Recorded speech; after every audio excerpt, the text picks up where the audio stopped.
concerned as we are to preserve the sovereignty and dignity of our people, the heads of state of our alliance withdrew with immediate effect from the Statute of Rome of the International Criminal Court on the 22nd of September 2025. With this withdrawal, we are seeking to prioritise, as of now, homegrown justice mechanisms in line with our social values and mechanisms that are in the interest of our peoples. We also denounce the double standards that we've seen by some international players, whose morals are flexible depending on their interests. They like to give lessons, teach others lessons, but they're not themselves the best example for respect for human rights. We call on our partners to prioritise dialogue and cooperation, which remain the best tools for promoting human rights around the world. The General Assembly will now hear an address by His Excellency Mr. Abdoulaye Maïga, Prime Minister, Head of Government and Minister of Territorial Administration and Decentralization of the Republic of Mali. I request protocol to please escort His Excellency, who I invite to address the Assembly.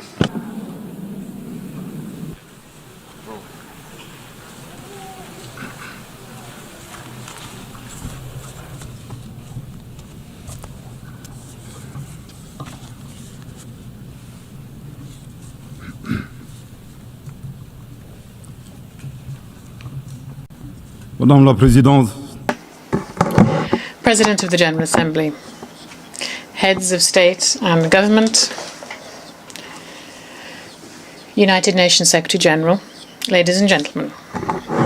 As I begin my statement, I have the honour to extend to you the cordial greetings and the message from the founding fathers of the Alliance of Sahel States, Their Excellencies, Army General Assimi Goïta, President of Transition Head of State of Mali, and the President of the Alliance of Sahel States, Captain Ibrahim Traoré, President of Burkina Faso, Head of State,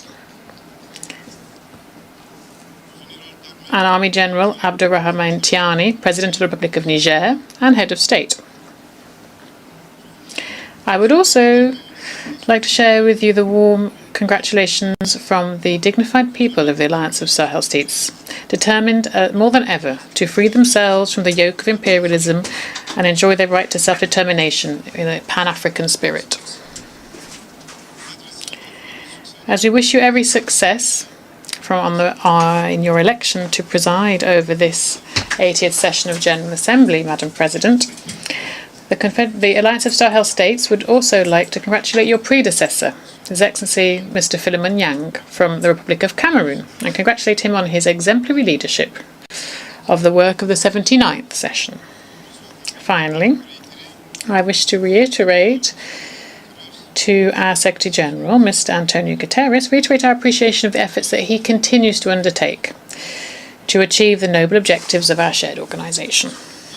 Ladies and gentlemen, the topic chosen for this 80th session of the General Assembly, Better Together, 80 Years and More for Peace, Development and Human Rights, end of quote, is of particular importance for the Member States of the AES Confederation. Yes, peace, mutual assistance, development and the preservation of human rights remain the main objectives. Indeed, the raison d'etre of the United Nations. Alas, these key objectives have never been so sorely tested in the world, and in Sahel in particular, because essentially of armed groups with dark age thinking, weaponized and supported by foreign state sponsors. The member states of the Alliance of Sahel States are on the front line of the fight against terrorism, which is both a real threat to international peace and security, but also and above all, a grave attack on the very foundations of our states. Led by our heads of state, our security and defence forces of the three countries of the Sahel Alliance are working closely together in a spirit of collaboration and complementarity that has never been seen before. We are driven by a common commitment to pool our efforts to tackle the scourge of terrorism.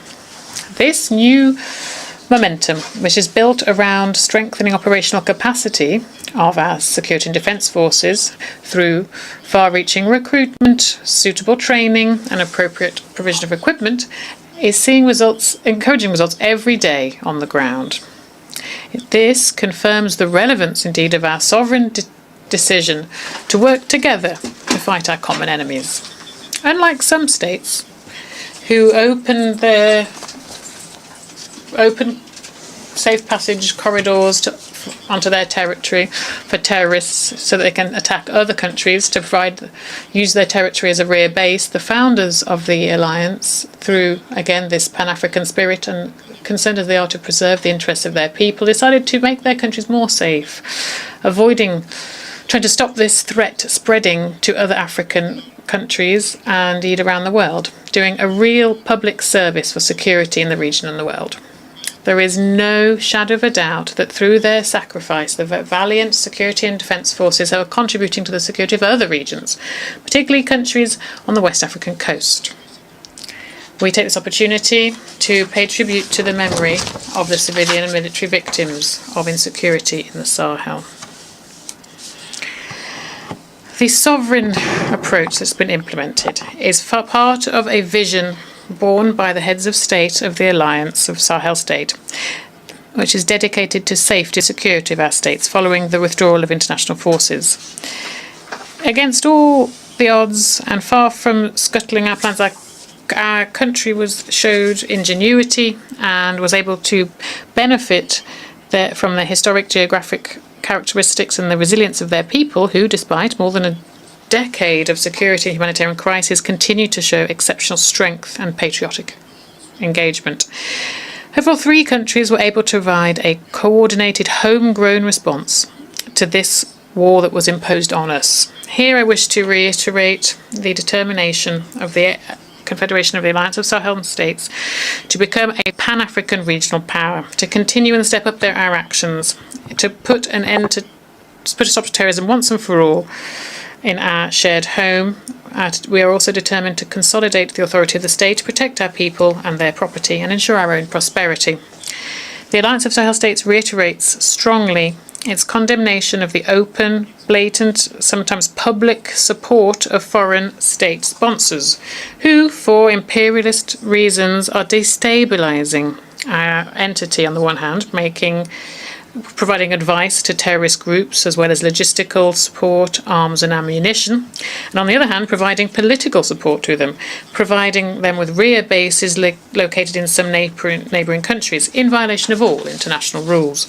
Ladies and gentlemen, though it may seem far away, the war in Ukraine and terrorism in the Sahel are connected.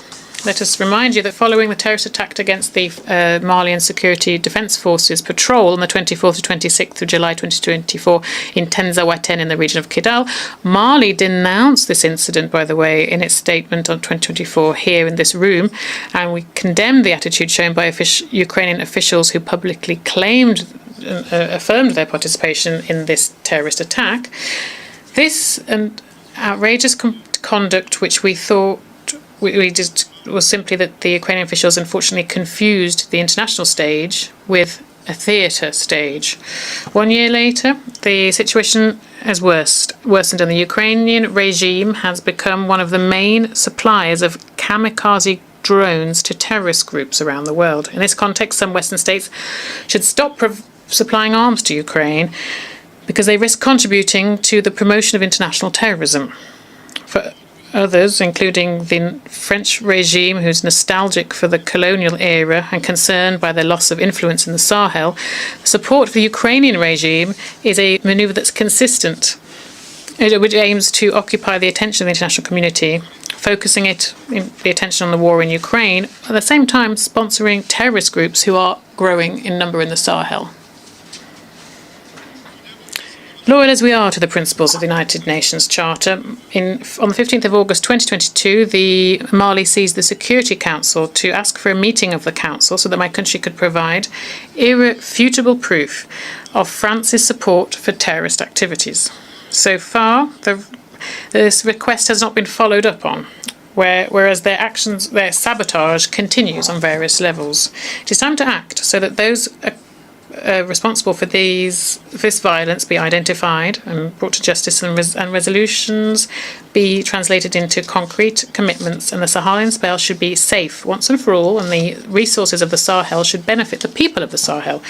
International institutions, the UN chiefly, were created after the Second World War to protect people against violence and destruction and silent genocides. It is high time that the global conscience wakes up, and that international organisations take their share of the responsibility and provide a real response to the distress cries of oppressed people who are clamouring for their sovereignty.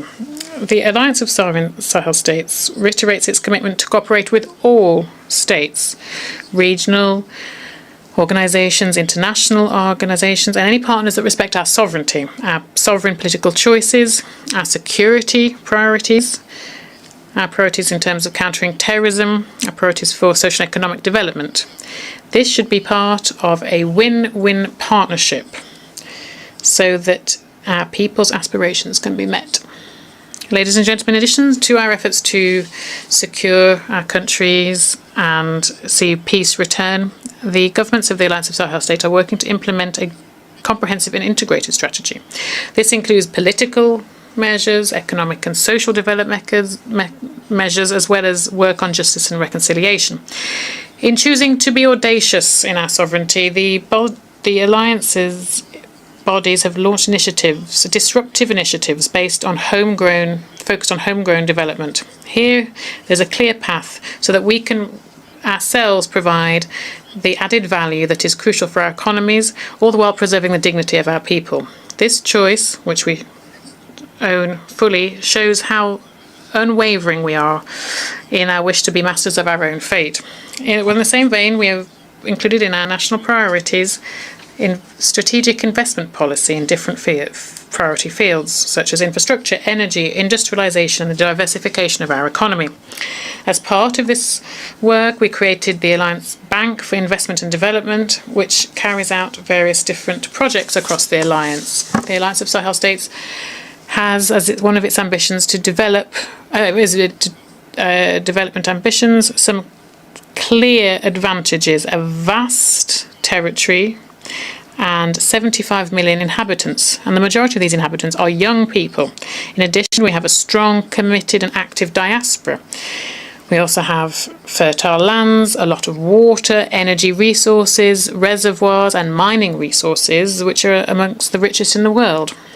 Ladies and gentlemen, the third dimension of the theme for this UN General Assembly session is human rights.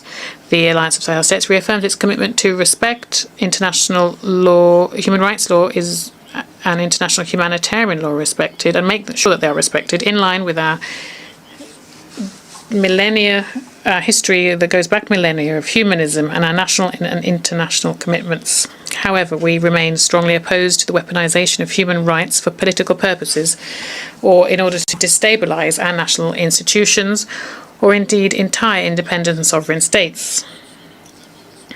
This concerned as we are to preserve the sovereignty and dignity of our people, the heads of state of our alliance withdrew with immediate effect from the Statute of Rome of the International Criminal Court on the 22nd of September 2025.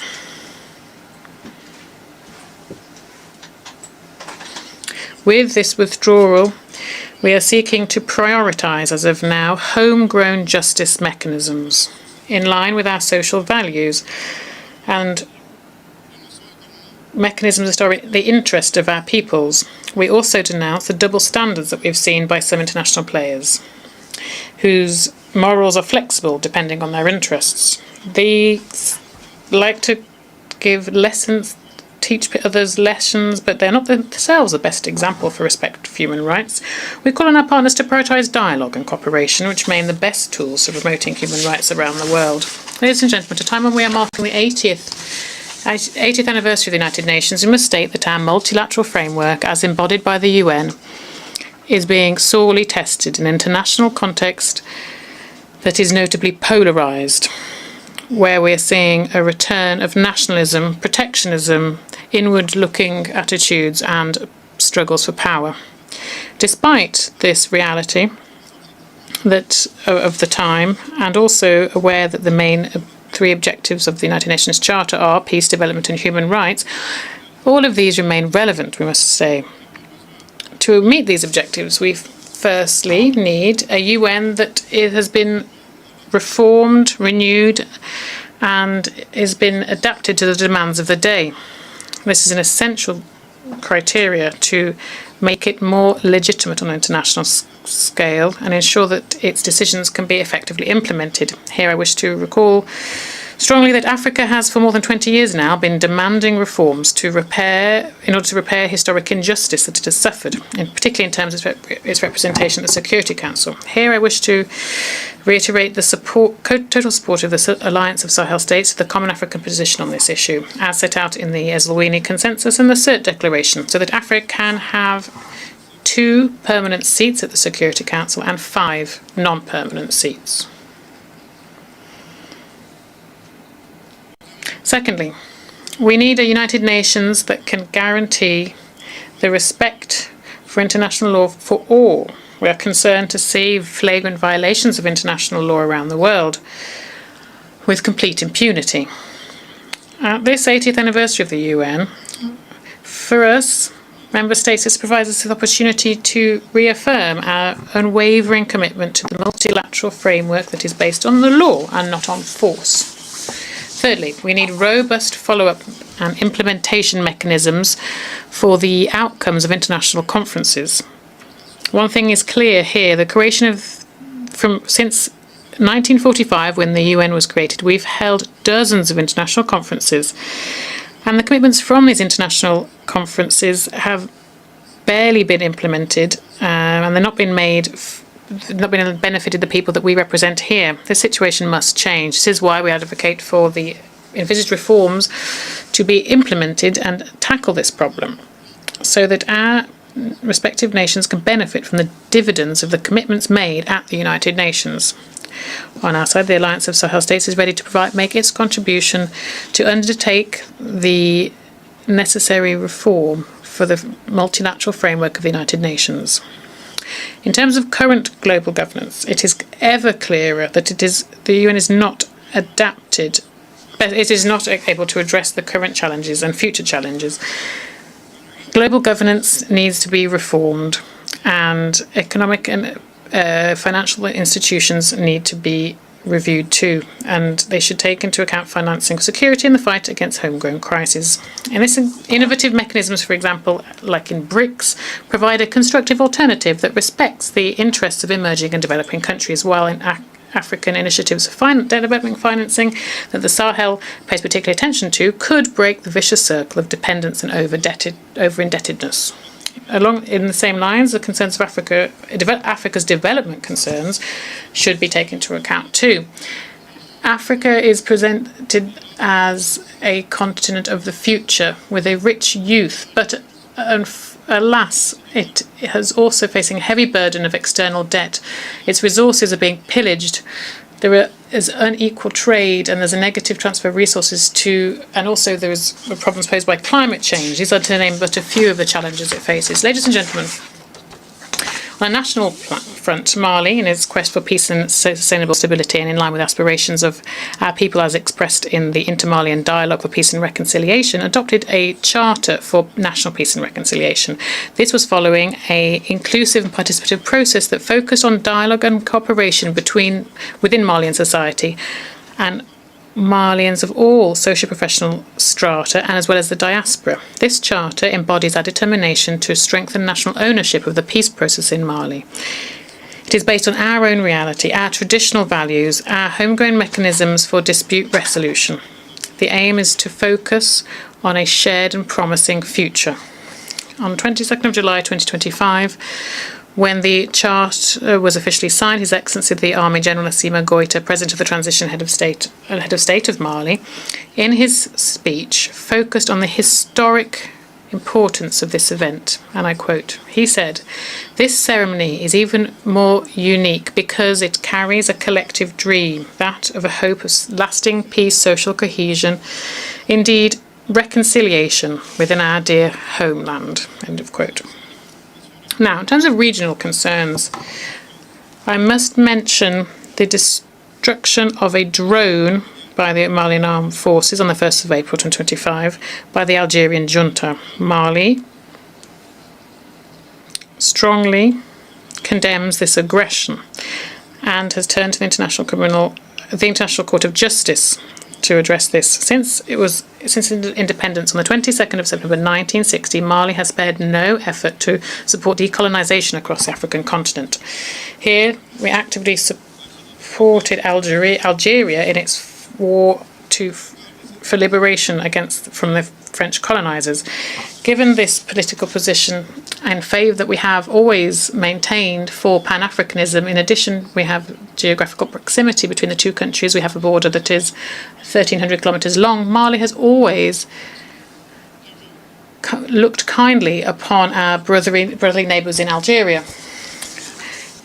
In return for this constructive approach in Mali, we underscore three situations that are incongruous and incomprehensible, and they have marked relations recently between our countries. Firstly, the cowardly, perfidious attack that targeted the Malian armed forces in Tinzawante, a few kilometres from the Algerian border.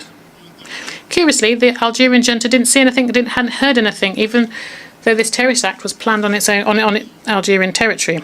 This is strange for a country that was designated as a AU champion for counterterrorism, and in recent years has become a champion of the promotion of terrorism and exporter of terrorists.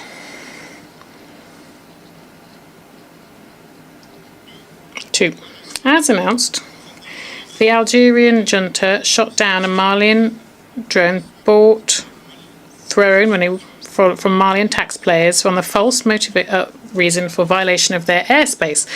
Mali is concerned by the idea that the Algerian junta put forward, defying the laws of physics, and whereby this object was shot down in its air, it would be capable to travel from where it fell 22 kilometres and then be found on Malian territory. And indeed, it's important to underscore that the debris of the Malian drone was found on Malian territory, thus validating our own arguments. On the 4th of September 2025, the Malian government informed that they had submitted an investigation at the International Court of Justice against Algeria concerning the destruction of this drone.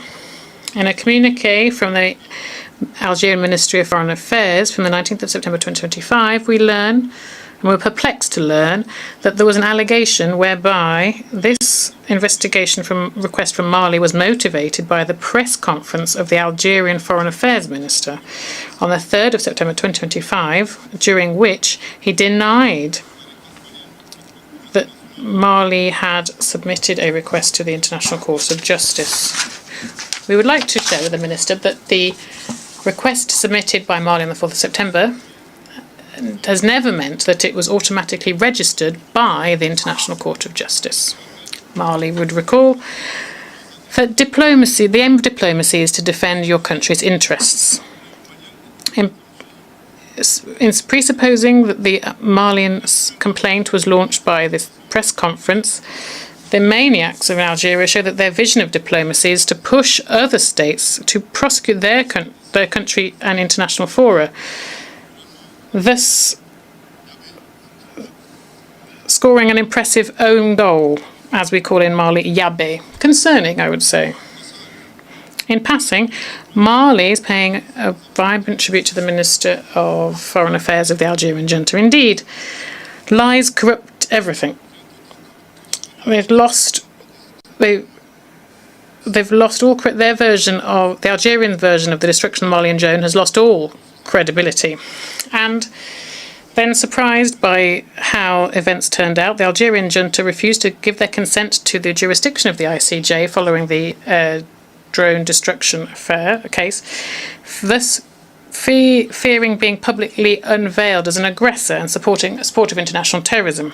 With these 3 points in mind, Mali recommended to the Algerian junta to share this quote from Amadou Hamtaba, who in Life and the Teachings of Tierno Bocca, Wisdom of Bandigara, said, "Some truths may seem unlikely to us simply because our understanding is not able to grasp them." We would like to invite them to get to know Mali and the values embodied by Mali Denra. Thus, faced with attacks and faced with adversary, we will not be simply spectators. For every shot fired against us, we will reciprocate. For every insult, we will reciprocate. On the other hand, it is strongly recommended to the Algerian junta to organise in Tin Zawatin in Algeria and their international annual festival on the artifice of human intelligence. From this rostrum, we call on the Algerian junta to stop supporting international terrorism and to resolutely engage in the promotion of peace and security with a constructive mindset, respecting the sovereignty of states, I would repeat.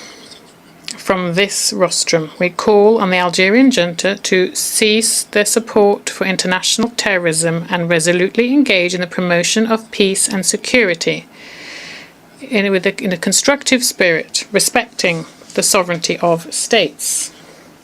Once more and for the last time, from this rostrum, we call on the Algerian junta to stop to resolutely involve themselves, engage in promotion of peace and security in a constructive spirit, respecting the sovereignty of states. A word to the wise. What a shame.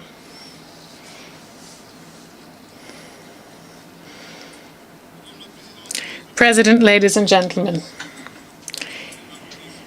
here I would like to share the view of a citizen, the raised fist of the dawn of our sovereignty, shared by the people of the Alliance of Sahel States. Our alliance is made up of fighting nations, a land of resistance. What we're facing is not simply a domestic conflict, it's a hybrid war supported by imperialist interests, where enemies of peace often wear suits and ties. If the UN continues to feign ignorance, it will stop being just a summit of the world and it will be simply the passive arm of global injustice. As we say this here, the Alliance of Sahel States is not afraid. We will not give up. We will resist still, and we will continue to do so. However, the Alliance of Sahel States is giving the UN a historic opportunity to take the side of truth, to recognise that the people of the Alliance are being victims of aggression, a choice to support the Alliance, which is fighting for themselves, but also for Africa, for the stability of a continent, and therefore indirectly for the stability of the entire world. History will be our judge. It will judge those who armed the forces of evil. It will judge those who looked away. It will judge those who forgot that justice is the only path towards lasting peace. The Alliance of Sahel States is not asking for alimony, asking for conscience raising. To conclude, I'd like to reiterate here the commitment of the Alliance of Sahel States to the values, purposes and principles of the UN Charter. Thus, the Alliance of Sahel States would say that we cannot be better together unless we work collectively for multilateralism with a human face, multilateralism based on dialogue, right, the law, cooperation and solidarity between peoples, one that promotes peace and development, one that respects the sovereignty of states. However, we must not continue to do the same thing over the years to come and hope for different results. There is an urgent need for reform within our existing multilateral framework, the framework that is embodied by our shared organisation. The 80th anniversary of the UN provides us with this historic opportunity to adapt the organisation to the realities of the time, one that can effectively respond to current and future challenges. The Alliance of Sahel States remains ready to play its part, its full part in the quest for collective responses to save future generations from the scourge of war, to ensure harmonious development for all, and to promote and protect human rights. God bless the Alliance of Sahel States, and may He save our people from the dark age and destructive forces of the world. May God bless Mali and spare Malians from dark age forces and those who seek to destroy the world. God bless Africa, and let it save Africans from dark age forces and those that seek to destroy the world. And may God bless the world and preserve humanity from Dark Age forces and those who seek to destroy the world. Thank you very much for your kind attention. Au nom de l'Assemblée générale, On behalf of the Assembly,